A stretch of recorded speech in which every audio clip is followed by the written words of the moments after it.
ठीक है। और उसने धमकी भी दी थी। क्या धमकी दी थी उसने? उसने धमकी दी थी अगर आपने किसी को बताया तो मैं आपके जो टीचर है उनको मैं अपने से बात बना के बताऊंगा।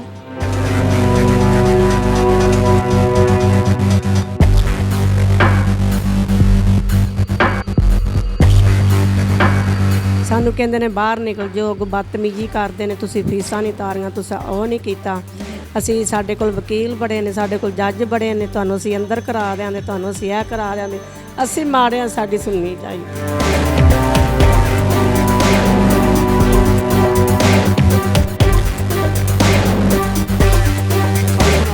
आपका मेज़बान फैसल खान सूरी और आप देख रहे हैं एनपीजी मीडिया। नाज़रीन, आज मैं एक स्कूल के सामने खड़ा हूं। इसका मतलब ये नहीं है कि मैं आपको बताने के लिए आया हूं कि यहां पे एडमिशन ही लीजिएगा, बल्कि मैं आपको बताने के लिए आया हूं कि यहां पे दरिंदा पैदा किए जा रहे हैं।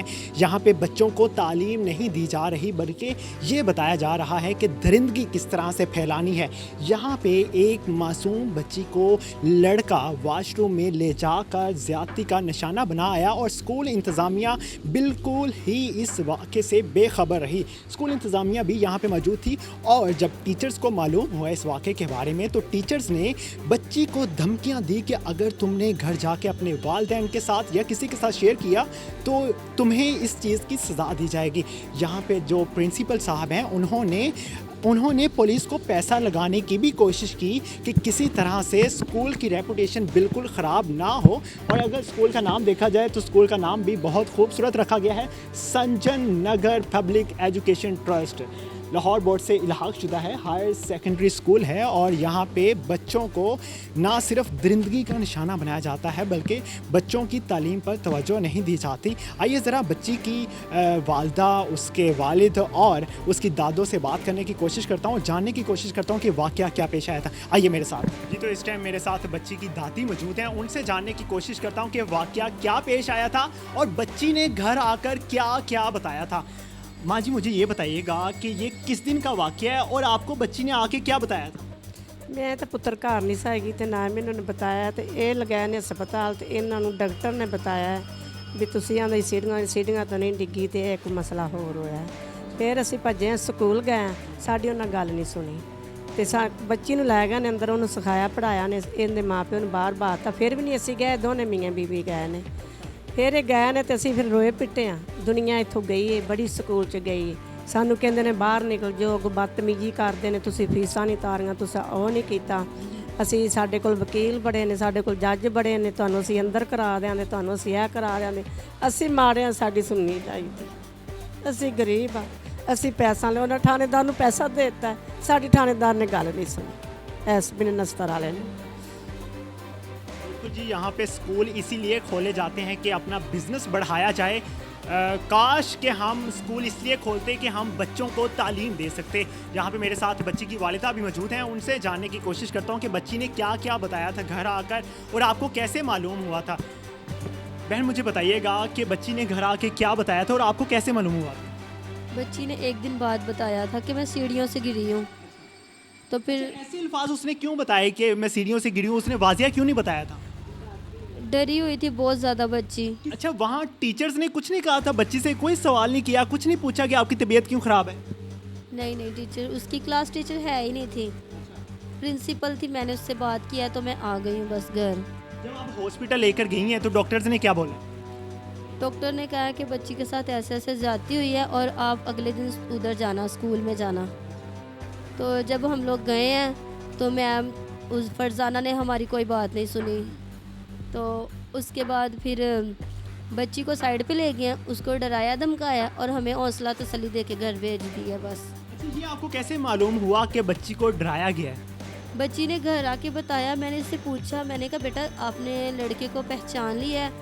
कहती मम्मा नहीं, मुझे टीचर ने ऐसे ऐसे डराया है कि अगर आप लड़का पहचान भी लोगी ना तो घर जाके नहीं बताना, हम आपको स्कूल से निकाल देंगे या फिर मार देंगे, ऐसे उसने कहा। अच्छा, उन टीचर्स का नाम बता सकती हैं आप जिन्होंने डराया था इसको? मैम तमीना ने और मैम फरजाना। बच्ची ने जब आपको बताया था, आप डॉक्टर्स के पास गए, फिर आपने कंप्लेन की, FIR भी कटवाई। FIR कटवाते हुए क्या मुश्किलात पेश आई?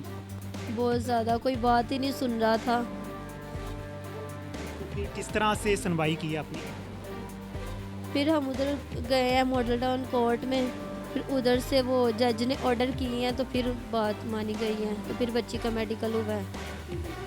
बिल्कुल जी, जो टीचर्स होते हैं वो रूहानी बाप और रूहानी माँ होती हैं कि बच्चों की जितनी भी देखभाल करनी होती है, पूरा दिन बच्चे अपने टीचर्स के पास रहते हैं, पढ़ते हैं, तालीम हासिल करते हैं और हम लोग इसीलिए स्कूलों में दाखिल करवाते हैं कि बच्चे महफूज रहें, बच्चों की इज़्ज़तें महफूज रहें।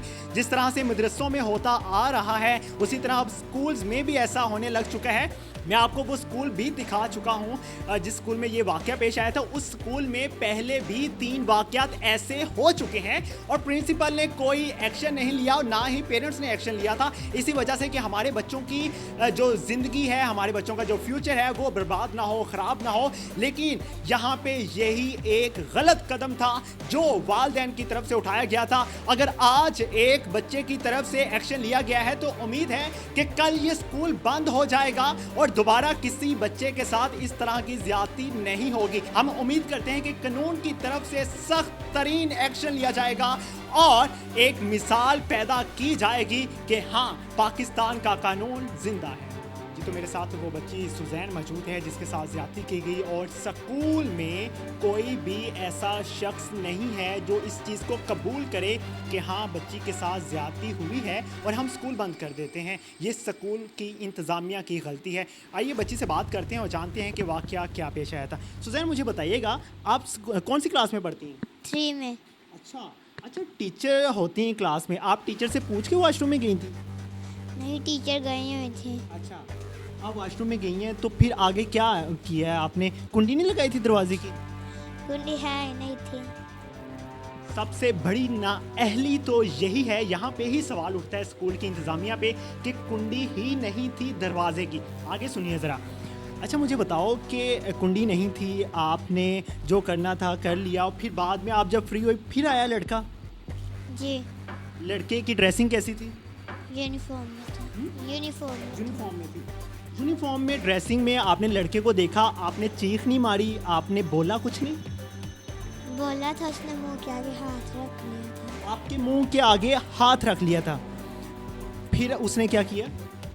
फिर उसने बहुत गंदी बदतमीजी की थी। किस तरह की बदतमीजी की थी? गालम गलोच किया था, गाली दी थी आपको? उसने बहुत ज़्यादा गंदी बदतमीजी की थी। ठीक है। और उसने धमकी भी दी थी। क्या धमकी दी थी उसने? उसने धमकी दी थी, अगर आपने किसी को बताया तो मैं आपकी जो टीचर है उनको मैं अपने से बात बना के बताऊंगा। अच्छा, वहाँ पे नहाने की जगह है थी?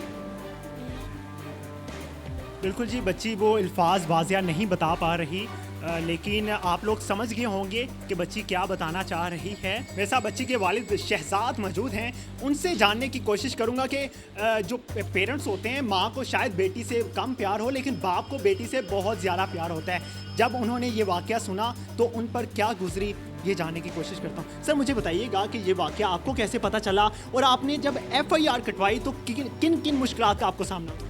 जब मुझे पता चला तो तब तो एकदम मैं अपना आप खो गया, मुझे नहीं पता कि मेरे साथ क्या हो गया है। उसके बाद जब ये बात हुई तो फिर मैं एप्लीकेशन उठाने ले गया। चौकी वालों ने ऊपर से हमें कहा जी आप बाहर वेट करें, हम बताते। जो टीचर है उनको अंदर बिठाया हुआ, हम लोगों को कहते हैं वेट करें, बताते हैं। बाद में जी हमसे उन्होंने लिखवा लिया कि आप 8 दिन का टाइम ले हमसे, हम बच्चे को ढूंढ के आपको दे देंगे। अच्छा, बच्चा अभी तक क्यों नहीं मिला, क्या वजह है? पुलिस के पास जा चुकी है ये रिपोर्ट? ये पुलिस वाले ना टीचर वाले बात सुन रहे हैं ना पुलिस बात सुन रही है, वो उल्टा हम पे इल्ज़ाम लगा रहे हैं। क्या इल्ज़ाम लगा रहे हैं? पुलिस वाले कह रहे हैं कि आप पैसा वगैरह ले लें तो ये बाहर रफा दफा कर दें। कितने पैसों की ऑफ़र हुई है? ये पैसों की ऑफ़र मेरे वाले साहब को, जो मेरे वाले साहब हैं उनको बुला के कहा गया है। तो उनसे क्या आपने ये सवाल किया कि अगर हम पैसे ले लेंगे क्या हमारी बच्ची की इज्जत वापस आ जाएगी? ये हमने सवाल नहीं किया। बिल्कुल जी, ये मैं उन लोगों से सवाल करना चाहता हूँ जो बड़े प्रधान बने फिरते हैं, क्या आपकी बेटी के साथ एसएचओ साहब या जिन्होंने भी ऑफ़र करवाई है पैसों की, मैं उनसे सवाल करता हूं, अगर आपकी बेटी की इज्जत लूट ली जाए और आपको पैसों की ऑफ़र करवा दी जाए तो क्या आप कबूल कर लेंगे? क्या आप कहेंगे कि मुझे 5 करोड़ दे दें और ठीक है बेटी के साथ जो मर्जी करते रहें? अगर ये गरीब हैं आज, अगर ये अपने हक के लिए आवाज़ उठा रहे हैं तो बराए मेहरबानी आप ही आवाज़ सुनने वाले हैं, आप ही इनकी आवाज़ बन सकते हैं। अच्छा मुझे बताइएगा कि बेटी के साथ ये सब कुछ हो चुका है, अब कानून ने किस तरह से हरकत की है, कानून आगे क्या इकदाम कर रहा है? कानून तो बिल्कुल हमारी सुन नहीं रहा, क्योंकि एसएचओ के पास गए नश्तर ठाणे, ठीक है, उसके पास गए तो उसने आगे से मुझे कहा आप ले जाओ, आप लोगों ने तमाशा लगाया हुआ है, जो हम लोग देख लेंगे, आप लोग मेडिकल करवा के लेके आए, फिर देखेंगे बाद में क्या करना है। ये स्कूल इंतज़ामिया को आपने कोई सवाल नहीं किया, सीसीटीवी फुटेजेस नहीं मांगी आपने? नहीं, हमने नहीं मांगी, क्योंकि वो आज जब मैं बेटी को लेके गया हूँ ना काने, ठीक है, उधर मैंने एक बंदे से पूछा था, उन्होंने कहा जी 7 डेज़ बाद सिटी बॉडी हम डिलीट कर देते होते हैं। अच्छा, तो इस वाक़े को कितना अर्सा हो गया? 22 तारीख को वाक़या हुआ बेटी के साथ। बिल्कुल जी, ये स्कूल इंतज़ामिया भी ये ज़िम्मेदारी लेने के लिए तैयार नहीं है कि बेटी के साथ इस तरह का वाक़या पेश आया है। अब कौन ज़िम्मेदार है ये तो अब पुलिस ही बताएगी या फिर हमारी अदालत ही बताएगी। इसी तरह की स्टोरीज़ देखने के लिए हमारे चैनल को सब्सक्राइब कीजिए। मुझे दीजिए इजाज़त, दुआओं में याद रखिएगा। अल्लाह ने के बाद।